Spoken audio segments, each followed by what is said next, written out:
Yes, all students, a very good afternoon and I wholeheartedly welcome you all for Enlightened Educators. And ಇವತ್ತು ಬಂದು ಒಂದು very important ಅಪ್ಡೇಟನ್ನು ಕೊಡಲಿಕ್ಕೆ ಬಂದಿದ್ದೀನಿ. The first is ತುಂಬ ಜನ revaluation ರಿಸಲ್ಟ್ಸ್ಗೆ weight ಮಾಡ್ತಿದ್ದೀರಾ ಆ್ಯಂಡ್ ವೇರಿಯಸ್ ಅದರ್ ರಿಸಲ್ಟ್ಸ್ಗೂ ಕೂಡ ವೆಯ್ಟ್ ಮಾಡ್ತಿದ್ದೀರಾ.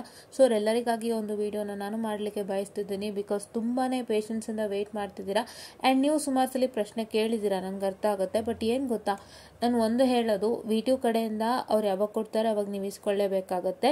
It is like kind of ಇನ್ನೂ ಕೊಟ್ಟಿಲ್ಲ ಅಂತ don't go in to a frustration. Wait ಮಾಡಿ.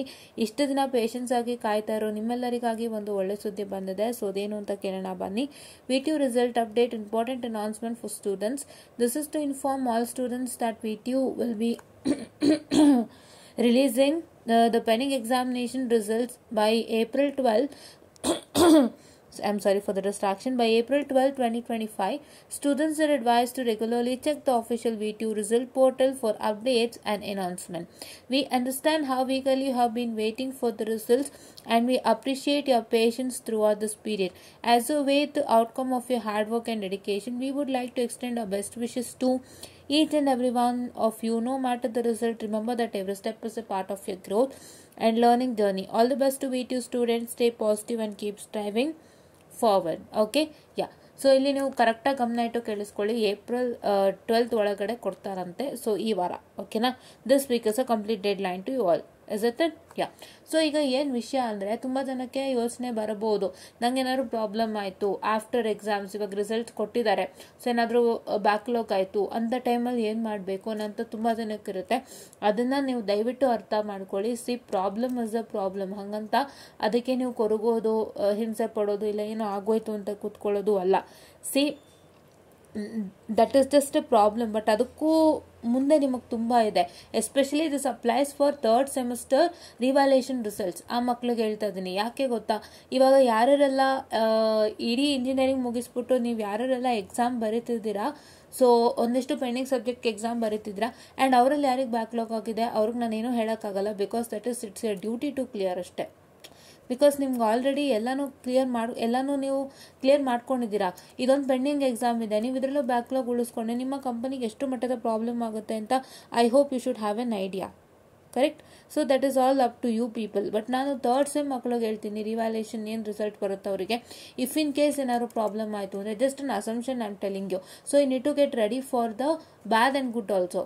ಸಿ, ಗುಡ್ ಅಂತಾನೆ ಯೋಚನೆ ಮಾಡೋಕ್ಕಿಂತ ಬ್ಯಾಡ್ಗೂ ನೀವು ರೆಡಿ ಇರಬೇಕು. ಯಾಕೆ ಗೊತ್ತಾ, ನೀವು ಬ್ಯಾಡಕ್ಕೆ ರೆಡಿ ಇಲ್ಲ ಅಂದಾಗ ವೆನ್ ಬ್ಯಾಡ್ ಥಿಂಗ್ಸ್ ಹ್ಯಾಪನ್ಸ್ ಅವಾಗ ಏನಾಗುತ್ತಂದರೆ ನೀವೇ ಕುಸ್ತೋಗ್ತೀರಾ, ನೀವೇ ಕುಗ್ಗೋಗ್ಬಿಡ್ತೀರಾ, ಫುಲ್ ಆ್ಯಂಡ್ ಫುಲ್ ಪ್ರಾಬ್ಲಮ್ ಆಗುತ್ತೆ. ಅದು ಆಲ್ ನಿಮಗೇನೆ ಸೇರೋದು. ಕರೆಕ್ಟ್ ಅಲ್ವಾ? ಅಂದರೆ ಒಂಥರ ಫುಲ್ ಆ್ಯಂಡ್ ಫುಲ್ ಪ್ರಾಬ್ಲಮ್ ಆಗುತ್ತೆ, ಟೆನ್ಷನ್ ಆಗ್ಬಿಡ್ತೀರಾ, ಹಿಂಸೆ ಪಡ್ತೀರಾ, ಒದ್ದಾಡ್ತೀರಾ. ಸಿ ಅಲ್ವಾ, if you not prepared then things happens to be worst. Correct?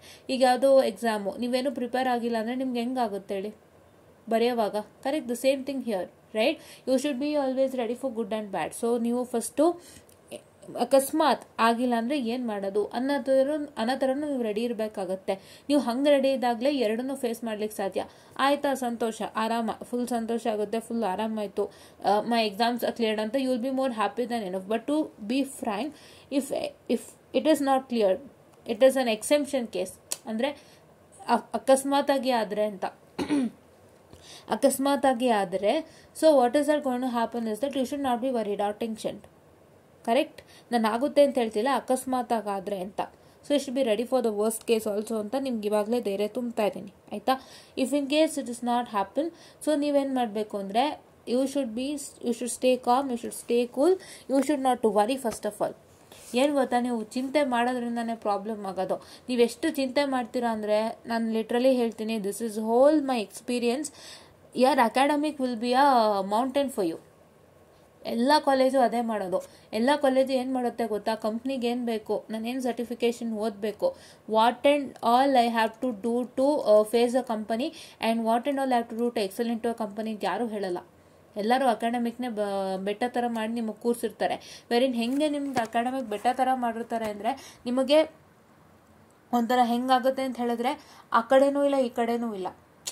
ಅಂದರೆ ಇವಾಗ ನಿಮ್ಗೆ ಅಕಾಡೆಮಿಕ್ಸೇ ಜಾಸ್ತಿ ಹೋಗಿರುತ್ತೆ, ನೀವು ಆ ಕಡೆನೂ ಹೋಗಂಗಿಲ್ಲ ಈ ಕಡೆನೂ ಹೋಗಂಗಿಲ್ಲ, ಅಲ್ಲೆಲ್ಲೋ ನಾನು ಯಾವುದೋ ಕೋರ್ಸ್ ತಗೋತೀನಿ ನಾನು ಮಾಡ್ಕೋತೀನಿ ಅಂತಂದರೆ ಅಕಾಡೆಮಿಕ್ಸ್ ವರ್ಕ್ ನಿಮ್ಗೆ ಅಡ್ಡ ಬರ್ಬೋದು. ನೀವು ಯೋಚನೆ ಮಾಡ್ತಿರ್ತೀರಾ, I have lots of works on academics then how well I can take that particular course and start doing it ಅಂತ. ಕರೆಕ್ಟ್ ಅಲ್ವಾ? ಎಲ್ಲ ಥರ ಬಂದು ನಿಮ್ಮ ಹತ್ರ ಸಿಕ್ಕಾಕೊಂಡಿರುತ್ತೆ. ಅದನ್ನೆಲ್ಲಾನು ನೀವು ಸಿಕ್ಕಾಕೊಂಡಿರೋ ಪ್ರತಿಯೊಂದನ್ನು ನೀವು ಆಚೆ ತೆಗಿಬೇಕು ಅಂದರೆ ಇಟ್ ಈಸ್ ವೆರಿ ಡಿಫಿಕಲ್ಟ್ ಅಲ್ವಾ? ಎಲ್ಲಾನು ಆಚೆ ತೆಗೆದು ನಾನು ಕೋರ್ಸ್ ಮಾಡ್ತೀನಿ, ನಾನು ಅದು ಮಾಡ್ತೀನಿ ಅಂದಾಗ ತುಂಬ ಕಷ್ಟ ಆಗುತ್ತೆ. ಪ್ರತಿಯೊಬ್ರಿಗಾಗೋದು ಅದೇನೆ. ಕರೆಕ್ಟ್ ಅಲ್ವಾ? ಸೊ ಹಾಗಾಗಿ ಫಸ್ಟು ಅಕಾಡೆಮಿಕ್ಸ್ಗಿಂತ ದೊಡ್ಡದು ಇನ್ನೊಂದಿದೆ ಅನ್ನೋದನ್ನ ನೀವು ಜ್ಞಾಪನದಲ್ಲಿ ಇಟ್ಕೊಳ್ಳಿ. ಈಗ current everybody situation is the same. ಕರೆಕ್ಟಾ? Your academics is completely and hectic for you. ನೀವು can't going to any other places also, like say studying a course or like say taking up any other certification courses or like say going to any other companies for internship. ಈ ಥರ ಸಣ್ಣ ಪುಟ್ಟ ನೀವೇನೋ ಮಾಡ್ತೀನಿ, ನಿಮ್ಮ curriculum upgrade ಮಾಡ್ಕೋತೀನಿ ಅಂದರೆ, so ನಿಮ್ಮ ಒಂದು ಏನಂತ ಹೇಳ್ತಾರೆ ಕೆರಿಯರ್ ಬೂಸ್ಟಪ್ ಮಾಡಲಿಕ್ಕೋಸ್ಕರ ನಿಮ್ಮನ್ನು ನೀವು ಇಂಪ್ರೂವೈಸ್ ಮಾಡ್ಕೋತೀರಾ, going to boost up yourself for something ಅಂದರೆ, ಸೊ ಇಟ್ ಈಸ್ ಲೈಕ್ ನಿಮ್ಮ ಅಕಾಡೆಮಿಕ್ಸೇ ನಿಮ್ಮನ್ನೆಲ್ಲೋ ಅಡ್ಡ ಬರ್ತಿರತ್ತೆ, ನಿಮ್ಮ ಅಕಾಡೆಮಿಕ್ಸೇ ನಿಮ್ಮನ್ನೆಲ್ಲೋ ಅಡ್ಡ ಆಗ್ತಿರತ್ತೆ. ಸೊ ಈ ರೀತಿಯಾಗಿ ಪ್ರಾಬ್ಲಮ್ಸ್ಗಳಾಗ್ತಿರುತ್ತೆ. ಸೊ ಹಾಗಾಗಿ ನಾನು ಒಂದು ಸಜೆಷನನ್ನು ಕೊಡ್ತೀನಿ, ದಯವಿಟ್ಟು ಅರ್ಥ ಮಾಡ್ಕೊಳ್ಳಿ, ನಿಮ್ಮ ಅಕಾಡೆಮಿಕ್ಸ್ಗಿಂತ ದೊಡ್ಡದು ಇನ್ನೊಂದಿದೆ.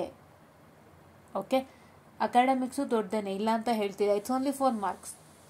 ನಿಮ್ಮ ಅಕಾಡೆಮಿಕ್ಸಲ್ಲಿ ನಿಮಗೆ ಮೇನ್ ಏನು ಬೇಕು ಮೇನ್ ಏನು ಬೇಡ ಯೋಚನೆ ಮಾಡಿ. ಫಸ್ಟು ಅದನ್ನು ಯೋಚನೆ ಮಾಡಿ ನೀವು. ಯಾಕೆ ಅಂತಂದರೆ ನಾನಿಲ್ಲಿ ಎಷ್ಟು ವಿಷಯಗಳು ನಿಮ್ಗೆ ಹಂಚ್ಕೊಳ್ತಾ ಇದ್ದೀನಿ ಅಂದರೆ, ನಿಮ್ಮ ಅಕಾಡೆಮಿಕ್ಸೂ ಬೇಕು, ಬಟ್ ನಿಮ್ಮ ಅಕಾಡೆಮಿಕ್ಸಲ್ಲಿ ಯಾವುದು ಅತಿ ಮುಖ್ಯ ಯಾವುದು ಅತಿ ಮುಖ್ಯ ಅಲ್ಲ ಅನ್ನೋದು ಯೋಚನೆ ಮಾಡಬೇಕಾಗಿರೋದು ನೀವೇನೆ. ಓಕೆನಾ? ಅಕಾಡೆಮಿಕ್ಸಲ್ಲಿ ಎಲ್ಲನೂ ಮುಖ್ಯ ಅಲ್ಲ, everything is not important. That is what I failed in understanding. Correct? ನಾನು ಅಲ್ಲೇ ಫೇಲ್ ಆದೆ ಅರ್ಥ ಮಾಡ್ಕೊಳ್ಳೋಕ್ಕೆ. ನಾನು ಇಡೀ ಅಕಾಡೆಮಿಕ್ಸೇ ಬೇಕು ಅಂತ ಅಂದ್ಕೊಂಡಿದ್ದೆ, ಬಟ್ ಇಡೀ ಅಕಾಡೆಮಿಕ್ಸ್ ನಂಗೆ ಬೇಕಾಗಿರಲಿಲ್ಲ. I did not need the whole academics, I lost in there. Correct? ನೀವು ಅಲ್ಲಿ ಅರ್ಥ ಮಾಡ್ಕೊಳ್ಳಿದಾಗ ತಪ್ಪಾಗುತ್ತೆ. ಸೊ ಹಾಗಾಗಿ ಇವಾಗ ನೀವು ಒಂದು ಸಬ್ಜೆಕ್ಟ್ ಫೇಲ್ಯೂರ್ ಆಯಿತು ಅಂತೇಳಿ ತುಂಬ ಕೊರಗೋದು ಯೋಚನೆ ಮಾಡೋದು ಯಾವುದು ಬೇಡ. That doesn't matter. First to think about what you have to do in future. How I have to break this out ಅಂತ. ಅಂದರೆ ನನ್ನ ಹೆಂಗೆ ಆಚೆ ಬರಬೇಕಿದ್ರಿಂದ ಅನ್ನೋದನ್ನ ಫಸ್ಟ್ ಯೋಚನೆ ಮಾಡಿ, ಆಯಿತಾ? Take it in an easier way. Try to make sure that try to get a good idea on how to get out of this. Okay, after you get out of this, try to make sure that you just start studying according to your placements. Okay, placements ಕಡೆ ಹೆಚ್ಚಿನ ಗಮನ ಕೊಡಿ. ಇವಾಗ placements ಕಡೆ curriculum courses ಏನೇನಿದೆ ಅದನ್ನೆಲ್ಲ ಮಾಡ್ತಾ ಬನ್ನಿ. ಆ್ಯಂಡ್ ಈ ಸಬ್ಜೆಕ್ಟ್ನ ಹೇಗೆ ಕ್ಲಿಯರ್ ಮಾಡ್ಕೋಬೇಕಾದ್ರೆ ಬ್ಯಾಕ್ ಆಯಿತು ಅಂದರೆ ಹೇಗೆ ಕ್ಲಿಯರ್ ಮಾಡ್ಕೊಳ್ಳೋದು ಅಂತ ಒಂದು ದಾರಿ ಕಂಡುಕೊಳ್ಳಿ, ಆಯಿತಾ? ಏನಾಗುತ್ತೆ ಗೊತ್ತಾ, ಮನೇಲೂ ಕೂಡ ಪೇರೆಂಟ್ಸ್ದು ಒಂದು ಸಣ್ಣ ಪ್ರಾಬ್ಲಮ್ ಇದ್ದೇ ಇರುತ್ತೆ ಎಲ್ಲರ ಹತ್ರನೂ. ಏನು ಸಣ್ಣ ಪ್ರಾಬ್ಲಮ್ ಅಂತ ಹೇಳಿದ್ರೆ, ಕ್ಲಿಯರ್ ಆಗಿಲ್ಲ ಅಂದರೆ ಪೇರೆಂಟ್ಸ್ಗೆ ಒಂಥರ ಯೋಚನೆ ಬರುತ್ತೆ, ಬಟ್ ಪೇರೆಂಟ್ಸ್ಗೆ ಐಡಿಯಾ ಇರೋದಿಲ್ಲ. Because parents education and our education is different and they have a lot of education gap. And ಅವರು ಓದುವಾಗ ಹೆಂಗೆ ಸಿಸ್ಟಮ್ ಇತ್ತು education system, that is deadly opposite of what we have now. Correct? And parents ಪೀರಿಯಡಲ್ಲಿ ಏನು ಒಂದು engineering ಓದೋ system ಆಗ್ಬೋದು, ಇಲ್ಲ ಜಾಬ್ ತೊಗೊಳ್ಳೋಂಥ ಸಿಸ್ಟಮ್ ಆಗ್ಬೋದು, ಹೇಗಿತ್ತು ಅದಕ್ಕಿಂತ ಇವಾಗ ಇಟ್ಸ್ ಡೆಡ್ಲಿ ಆಪೋಸಿಟ್. ಕರೆಕ್ಟ್? ನಮ್ಮ ಪೇರೆಂಟ್ಸ್ ಪೀರಿಯಡಲ್ಲಿ if you can see in your parents period also or my parents period also, so ಆ ಟೈಮಲ್ಲಿ ಇಂಜಿನಿಯರಿಂಗ್ ಹೋಗೋರೆ ಕಮ್ಮಿ ಇದ್ರು. There were lots of people who there were less amount of people, I am sorry for the distraction, very sorry, less amount of people who goes into engineering. ಕರೆಕ್ಟಾ? ಅವಾಗ there was no CET kind of, it is only a merit one. Correct? ಇಷ್ಟು merit ಇದ್ರೆ seat ಸಿಗುತ್ತೆ ಅನ್ನೋ ಥರ ಏನೋ ಇತ್ತು ಅಂತ ಕಾಣುತ್ತೆ. I still remember. ಆ ಥರ ಆಯಿತು. And so then after they get good results they were in to their jobs, right?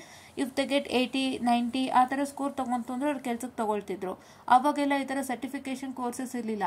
ಅವಾಗ ಅವ್ರ ಅಕಾಡೆಮಿಕ್ಸ್ ಮೇಲೆ based on their knowledge on academics what they've studied they were hired into the company. But now it is not. As technology is getting improvised and as programming languages are coming into existence and as programming languages also getting improvised. ಎಷ್ಟು ಮಟ್ಟಕ್ಕೆ improvise ಆಗ್ತಿದೆ ಅಂದರೆ, first CLA ಮಾಡ್ಕೊಂಡು ಹೋಗ್ತಾ ಇದ್ರು, ಆಮೇಲೆ C++ ಬಂತು, ಆಮೇಲೆ ಜಾವಾ ಬಂತು, ಕೋರ್ ಜಾವಾ ಬಂತು, ಪೈಥಾನ್ ಬಂತು, ಈಗ ಇನ್ನೊಂದು ಬರ್ತಾ ಇದೆ, right? They are implementing everything, they are changing everything. Why they are changing it? Because they wanted a change over and they wanted an easier way to do. ಕರೆಕ್ಟಾ? ಕಾಂಪ್ಲೆಕ್ಸಿಂದ ಈಸಿಗೆ ಹೋಗ್ತಾ ಇದ್ದಾರೆ. ಅವರು ತುಂಬ ಕಾಂಪ್ಲೆಕ್ಸ್ ಆಗಿ ಯಾಕೆ ಹೋಗಬೇಕು? For example if you consider C and C++, so ನಿಮಗೆ ಹೋಲ್ ಆ್ಯಂಡ್ ಸೋಲ್ ಔಟ್ಪುಟ್ ಆದಮೇಲೆ ನಿಮಗೆ ಎಲ್ಲಾದ್ರದ್ದು ಎರರ್ ಬರುತ್ತೆ. Correct? If you completely do a program, if you completely type a program and then if you put an give run ಕೊಟ್ಟಾಗ ಏನಾಗುತ್ತೆ, ನಿಮ್ಗೆ output ಬರುತ್ತೆ very you will get errors in all the line. Correct ಅಲ್ವಾ? ಪ್ರತಿ whole ಪ್ರೋಗ್ರಾಮ್ದು error ತೋರಿಸುತ್ತೆ. C++, ಜಾವಾದ್ರೆ. ಪೈಥಾನಲ್ಲಾದರೆ ಹೆಂಗಾಗುತ್ತೆ, when you just give run ಪ್ರತಿಯೊಂದು ಲೈನ್ಗೂ ಅಲ್ಲಲ್ಲೇ ಎರರ್ ತೋರಿಸುತ್ತೆ. ಇಟ್ ಈಸ್ ಬೆಟರ್ ಅಲ್ವಾ? ಪ್ರತಿಯೊಂದು ಲೈನಲ್ಲೇ ಅಲ್ಲಲ್ಲೇ ಎರರ್ ತೋರಿಸುತ್ತೆ ಅಂದರೆ ನೀವು ಅಲ್ಲಿದಲ್ಲೇ ಕ್ಲಿಯರ್ ಮಾಡ್ಕೋಬೋದು.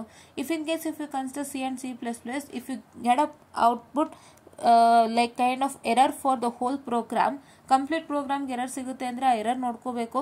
ಯಾವ್ಯಾವ ಲೈನಲ್ಲಿಂದ ಮತ್ತೆ ತಿರ್ಗೋಗಿ ಆ ಲೈನಲ್ಲಿ ಸರಿ ಮಾಡಬೇಕು, ಮತ್ತೆ ತಿರ್ಗಾ ರನ್ ಮಾಡಿದಾಗ ಮತ್ತೆ ಎರರ್ ಬರುತ್ತೆ, ಕಂಪ್ಲೀಟ್ ಪ್ರೋಗ್ರಾಮ್ಗೆ ಮತ್ತೆ ಚೆಕ್ ಮಾಡಬೇಕು. All this is a hectic, right? So that is what they changing in. So ಇಷ್ಟೆಲ್ಲ ಚೇಂಜಸ್ ಆಗುತ್ತಾ ಇರೋಂಥ ಇವತ್ತಿನ ಕಾಲದಲ್ಲಿ ಒಂದು ಮಾರ್ಕ್ಸ್ಗಿಂತ ಹೆಚ್ಚಾಗಿ ಟ್ಯಾಲೆಂಟ್ಗೆ ವ್ಯಾಲ್ಯೂ ಸಿಗ್ತಾ ಇದೆ. So I all request you to acquire that than worrying about this. ಇದಿಷ್ಟು ನನ್ನ ಮಾತಿನ ತಾತ್ಪರ್ಯ ಆಗಿತ್ತಷ್ಟೇ. ಸೊ ತುಂಬ ಜನ ಯೋಚನೆ ಮಾಡ್ತೀರಾ, ಟೆನ್ಷನ್ ಮಾಡ್ಕೋತೀರಾ, ನಂದೇನೋ ಹೊಟ್ಟೋಯ್ತು, ನಂದೊಂದು ಫೇಲ್ಡ್ ಆಗೋಯ್ತು, ಏನು ಮಾಡಲಿ ಅಂತ.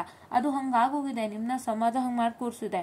ಒಂದು ಸಬ್ಜೆಕ್ಟ್ ಫೇಲ್ಡ್ ಆಯಿತು ಅಂದರೆ ಟೆನ್ಷನ್ ಮಾಡ್ಕೊಳ್ಳೋದು, ಹಿಂಸೆ ಮಾಡ್ಕೊಳ್ಳೋದು, ಅಥವಾ ಪೇರೆಂಟ್ಸೇ ಯೋಚನೆ ಮಾಡೋದು, ಹಿಂಗಾಗೋದ್ರೆ ಮುಂದೆ ಕೆಲಸ ಹೆಂಗೆ ಸಿಗುತ್ತೆ, ಈ ಥರ ಎಲ್ಲ ಯೋಚನೆ ಮಾಡೋದು ಇರುತ್ತೆ. ಹೌದು, but you should try to convince everyone that talent is more better than this. ಟ್ಯಾಲೆಂಟ್ಗೆ ವ್ಯಾಲ್ಯೂ ಇದೆ.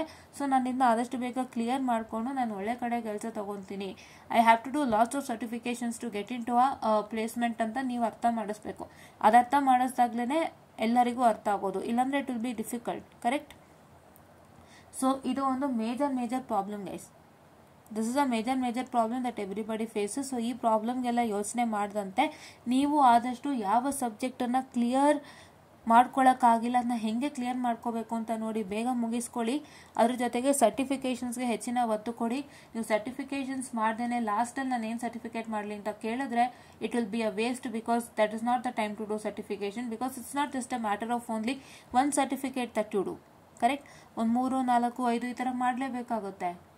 ಒಂದು ಸರ್ಟಿಫಿಕೇಟ್ ನೀವು ಮಾಡಿರೋದು if in case that clicks ಅಂದರೆ wow, have you done this certificate? Oh, this is a very good certificate. This is what we needed ಅಂತ company ಅವ್ರು click ಮಾಡಿದ್ರೆ ನಿಮ್ಮ ಕೆಲಸ ಗ್ಯಾರಂಟಿ. ಸೊ ಅಂಥ ಸರ್ಟಿಫಿಕೇಷನ್ಸ್ಗಳನ್ನ ದಯವಿಟ್ಟು ಮಾಡ್ಕೊಳ್ಳಿ. ಅಕಾಡೆಮಿಕ್ಸ್ನ ಆದಷ್ಟು ನೀವು ಪಾಸ್ ಮಾಡಿ ರಿಸಲ್ಟ್ಸ್ ತಗೊಳ್ಳೋಕ್ಕೆ ಮಾತ್ರ ಥಿಂಕ್ ಮಾಡಬೇಕು. ಆ್ಯಂಡ್ ಅಕಾಡೆಮಿಕ್ಸಲ್ಲೂ ಕೂಡ have to make what I can say list on what is that I require in academics. What are all that subjects that I require in academics? Is that all I require that for my company? ಅಂತ think ಮಾಡಿ ತಗೊಳ್ಳಿ. Especially E and C students. ಆಯಿತಾ? EEE ಅವ್ರಿಗೆ ಹೆಂಗಾಗುತ್ತೆ ಅಂತಂದರೆ EEE ಅವ್ರಿಗೆ almost ಬೇಕಾಗುತ್ತೆ. even EEE2 I take EEE also, because EEEಗೆ ಏನಾಗುತ್ತೆ ಅಂದರೆ EEE is completely they require all those things, because if they go into any government job they require all this. So ಹಾಗಾಗಿ ಅವ್ರಿಗೆ ಅದು ಒಂಥರ 50-50 ಆಗಿಬಿಡುತ್ತೆ. If in case they are going for any EEE company also they need all those. So ಹಾಗಾಗಿ ಅದು problem ಇಲ್ಲ. But if in case any EEE student applying for a CSE job, or if in case they are applying for a ECE company, so please do make sure that you check out which and all is seriously required for you. ಓಕೆನಾ? And ECE also ನೀವು ಓದಬೇಕಾದ್ರೆ ನನಗೆ ಯಾವುದು seriously ಬೇಕು ಅಂತ ಯೋಚನೆ ಮಾಡಿ. ಯಾಕೆಂದರೆ ನೀವು ಕಂಪ್ಯೂಟರ್ ಸೈನ್ಸ್ಗೆ ಹೋದಾಗ ನಿಮ್ಮ ಅಕಾಡೆಮಿಕ್ಸ್ ಬೇಕೇ ಆಗಲ್ಲ, ಕಂಪ್ಲೀಟ್ ಬೇಕಾಗಲ್ಲ. ನಿಮಗೆ ಬೇಕಾಗಿರೋದೇ CSE ಬ್ಯಾಕ್ಗ್ರೌಂಡ್ ಸಬ್ಜೆಕ್ಟ್ಗಳು, ಇದ್ಯಾವುದು ಬೇಕಾಗಲ್ಲ. ಸೊ ಹಂಗಾಗಿ ನಿಮ್ಮ ಅಕಾಡೆಮಿಕ್ಸ್ಗೆ ಅಲ್ಲಿ ಇರೋದು ನಿಮ್ಮ ಕಂಪನಿಗೆ ಯಾವ್ಯಾವ್ದು ಬೇಕಾಗುತ್ತೆ ಅಂತ ನೋಡಿಕೊಂಡು ನೀವು ಅಷ್ಟನ್ನು ಹೆಚ್ಚಿನ ಕಾನ್ಸಂಟ್ರೇಟ್ ಮಾಡಿ. ಮಿಕ್ಕಿದೆಲ್ಲ ಪಾಸಿಂಗಿಗೆ ಯೋಚನೆ ಮಾಡಿ. ದಯವಿಟ್ಟು ಅಕಾಡೆಮಿಕ್ಸ್ನ ಬೆಟ್ಟ ಮಾಡ್ಕೊಳ್ಳೋಕೆ ಹೋಗ್ಬಿಡಿ. ಅಕಾಡೆಮಿಕ್ಸ್ ಮುಗಿಸ್ಕೊಳ್ಳಿ. ಅಕಾಡೆಮಿಕ್ಸ್ಗಿಂತನೂ ದೊಡ್ಡದು ಇನ್ನೊಂದಿದೆ, ಅದೇ ನಿಮ್ಮ ಸರ್ಟಿಫಿಕೇಷನ್ಸು, ನಿಮ್ಮ ಪ್ಲೇಸ್ಮೆಂಟ್ ಡ್ರೈವು. ಸೊ ಅದಕ್ಕೆ ಯೋಚನೆ ಮಾಡಿ ಚೆನ್ನಾಗಿ ವಿಷಯ ತಿಳ್ಕೊಳ್ಳಿ. ಯಾವ್ಯಾವ್ದು ಬೇಕು ಅಂತ ನಾನು ಆಲ್ರೆಡಿ ಹೇಳಿದ್ದೀನಿ. ENC ಮಕ್ಕಳಿಗೆ ಎಂಬೆಡೆಡ್ ಬೇಕಾಗುತ್ತೆ, C++ ಬೇಕಾಗುತ್ತೆ, ಮೈಕ್ರೋ ಕಂಟ್ರೋಲರ್ ಬೇಕಾಗುತ್ತೆ, ಮತ್ತು you also need computer organisation and architecture ಬೇಕಾಗುತ್ತೆ. ಸೊ DC ಒಂದು ಸ್ವಲ್ಪ ಬೇಕಾಗುತ್ತೆ, ಡಿಜಿಟಲ್ ಒಂದು ಸ್ವಲ್ಪ ಬೇಕಾಗುತ್ತೆ. ಹೀಗೆ ನಾನು ತುಂಬ ಸಲ ಹೇಳಿದ್ದೀನಿ ಇದನ್ನು. ಸೊ ಇಷ್ಟರ ಬಗ್ಗೆ ಹೆಚ್ಚಿನ ಕಾನ್ಸಂಟ್ರೇಷನ್ ಮಾಡ್ತಾ ಆದಷ್ಟು ಒಳ್ಳೆ ರಿಸಲ್ಟ್ಸ್ ತಗೊಳ್ಳಿ. ಆ್ಯಂಡ್ ಆದಷ್ಟು ಒಳ್ಳೆ ಕಡೆ ಕಂಪ್ನಿಯಲ್ಲಿ ಕೆಲಸ ಸೇರ್ಕೊಳ್ಳಿ. ಆ್ಯಂಡ್ ನಿಮ್ಮ ರಿಸಲ್ಟ್ಸು 7.5 ಇದ್ರೂ ಸಾಕು, ಪರವಾಗಿಲ್ಲ. ಬಟ್ ಆ CGPAಗೆ ನೀವು ಕಷ್ಟಪಟ್ಟು ಸರ್ಟಿಫಿಕೇಷನ್ಸ್ ತೊಗೊಂಡು ನೀವು ಕಂಪನಿ ನೀಡ್ಸ್ನ ಮೀಟ್ ಮಾಡಿದ್ರೆ ಖಂಡಿತ ಒಳ್ಳೆ ರಿಸಲ್ಟ್ಸ್ ತಗೋತೀರಾ. ಸೊ ಈ 7.5 ತೆಗೆದವರು ಇವತ್ತು ಉನ್ನತ ಪೊಸಿಷನ್ಲೇ ಇದ್ದಾರೆ. ನಾನು 7.5 ನನ್ನ CGPAಗೆ ಯಾರು ಕೆಲಸ ಕೊಡ್ತಾರೆ ಅಂತ ಯೋಚನೆ ಮಾಡಬೇಡಿ. CGPAಗಿಂತ ಸರ್ಟಿಫಿಕೇಷನ್ ಮ್ಯಾಟರು. ನಿಮ್ಮ ರೆಸ್ಯೂಮೆ ತೋರಿಸಿದ ತಕ್ಷಣ ಅವ್ರು ಕೇಳೋದೇ ಸರ್ಟಿಫಿಕೇಷನು. ಸೊ ಹಾಗಾಗಿ ಫಸ್ಟ್ ಅದ್ರ ಕಡೆ ಗಮನವನ್ನು ಕೊಡಿ. ಆ್ಯಂಡ್ ಇದ್ರ ಬಗ್ಗೆ ಯೋಚನೆ ಮಾಡಿದಂತೆ ಏನೇ ಆದರೂ ಕೂಡ ಅಡ್ಜಸ್ಟ್ ಮಾಡಿಕೊಂಡು ಬೇಗ ಎಕ್ಸಾಮ್ ಕ್ಲಿಯರ್ ಮಾಡ್ಕೊಳ್ಳಿ ಅಂತ ಹೇಳ್ತಾ, I just went at the session of students and hope you got more insights on what has to be concentrated and what not has to be concentrated ಅಂತ ಹೇಳ್ತಾ, ಥ್ಯಾಂಕ್ ಯು.